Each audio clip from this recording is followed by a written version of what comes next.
मित्रों, पौराणिक कथाओं के अनुसार रामायण में जब मर्यादा पुरुषोत्तम भगवान श्री राम लंकापति रावण का वध करके लंका पर विजय पाने के बाद वापस अयोध्या नगरी में लौटकर आते हैं और अयोध्या के सिंहासन पर बैठकर राजकाज करने लगे। कुछ समय उपरांत एक धोबी के द्वारा माता सीता की निंदा की गई थी, जिसके कारण सीता जी को अपने प्रभु श्री राम से दूर होना पड़ा था।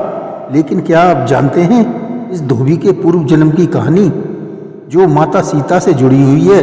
इस हृदय स्पर्शी प्रसंग को जानने के लिए इसे अंत तक जरूर सुनें और सब्सक्राइब कमेंट करके बेल आइकन दबाना न भूलें और इस कहानी को सभी में शेयर अवश्य करें। धन्यवाद।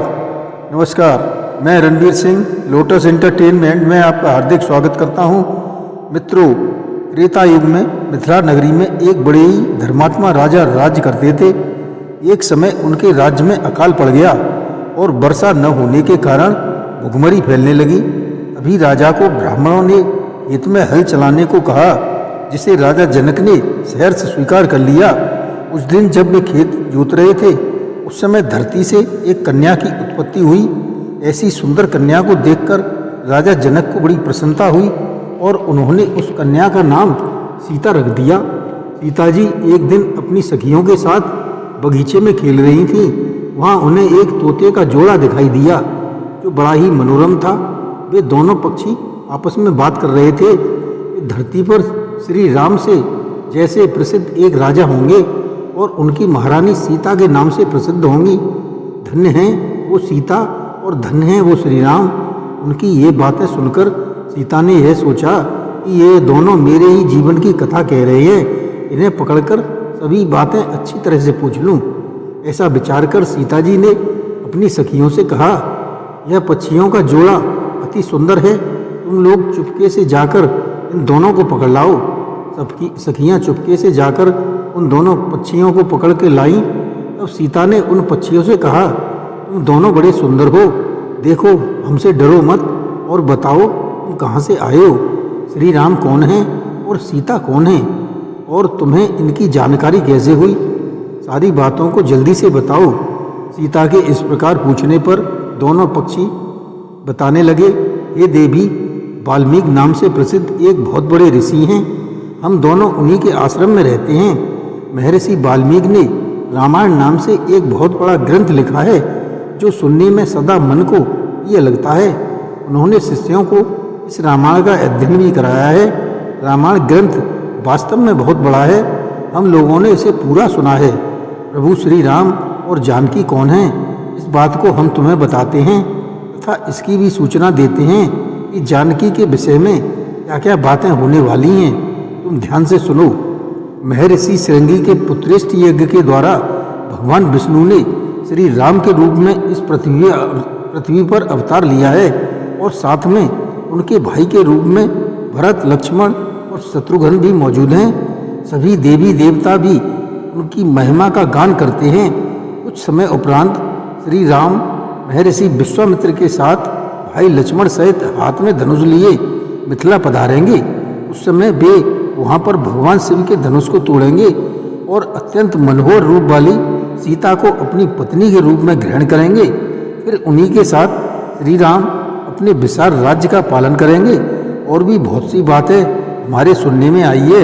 ये देवी, हमने तुम्हें सब कुछ बता दिया है, अब हम जाना चाहते हैं, हमें छोड़ दो। पक्षियों की यह मधुर बातें सुनकर सीता जी ने श्री राम को हृदय में धारण किया और पुनः उन दोनों से पूछा, राम किसके पुत्र हैं और मनुष्य अवतार में उनका श्री विग्रह कैसा है? सीता की बातें सुनकर तोती मन ही मन जान गई यही सीता है। उन्हें पहचान कर उनके सामने आकर चरणों में गिर पड़ी और बोली, श्री रामचंद्र का मुख कमल की कली के समान सुंदर है, नेत्र बड़े तथा खिले हुए, नासिका ऊंची, भुजाएं घुटनों तक, गला शंख के समान है, वक्षस्थल उत्तम और चौड़ा है। श्री राम का ऐसा ही मनोरम रूप है, मैं उनका क्या वर्णन कर सकती हूँ। ऋषि मुनि देव गंधर्व भी उनका बखान नहीं कर सकते। फिर हमारे जैसे पक्षियों की क्या मजाल। वो जानकी देवी धन्य हैं जो शीघ्र ही श्री राम जी के साथ प्रसन्नतापूर्वक विहार करेंगी। परंतु हे देवी, तुम कौन हो? पक्षियों की बात सुनकर सीता अपने जन्म की चर्चा करते हुए बोली, जिसे तुम लोग जानकी कह रहे हो वह राजा जनक की पुत्री मैं ही हूँ। जब श्री राम मुझे यहाँ आकर स्वीकार करेंगे तभी मैं तुम दोनों को छोड़ूंगी। तब तक अपनी इच्छा अनुसार हमारे भवन में खुशी से रहो। यह सुनकर तूती ने जानकी से कहा, हे देवी, हम वन के पक्षी हैं, हमें तुम्हारे भवन में सुख नहीं मिलेगा। मैं इस समय गर्भवती हूँ, अपने स्थान पर जाकर ही प्रसव करूँगी, उसके बाद फिर यहाँ आ जाऊँगी।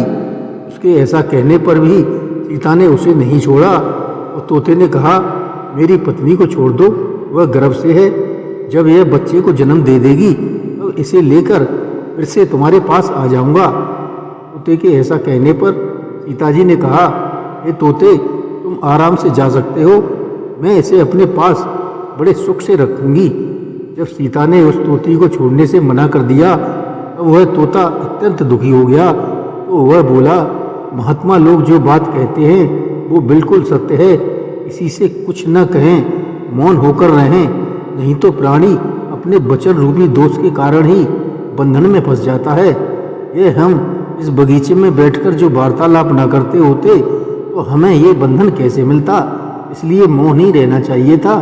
इतना कहकर तोता उन्हें बोला, ये देवी, मैं अपनी पत्नी के बिना जीवित नहीं रह सकता, इसलिए इसे छोड़ दो, तुम बहुत अच्छी हो, मेरी प्रार्थना मान लो।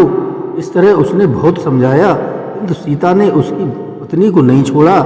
तब तोती ने क्रोध और दुख से व्याकुल होकर जानकी को श्राप दिया, जिस प्रकार तू मुझे मेरे पति से अलग कर रही है, वैसे ही तुझे गर्भावस्था में श्री राम से अलग होना पड़ेगा।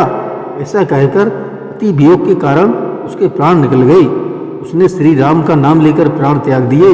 इसलिए उसे ले जाने के लिए स्वर्ग से एक सुंदर विमान आया और वह तोती उसमें बैठकर भगवान के धाम को चली गई।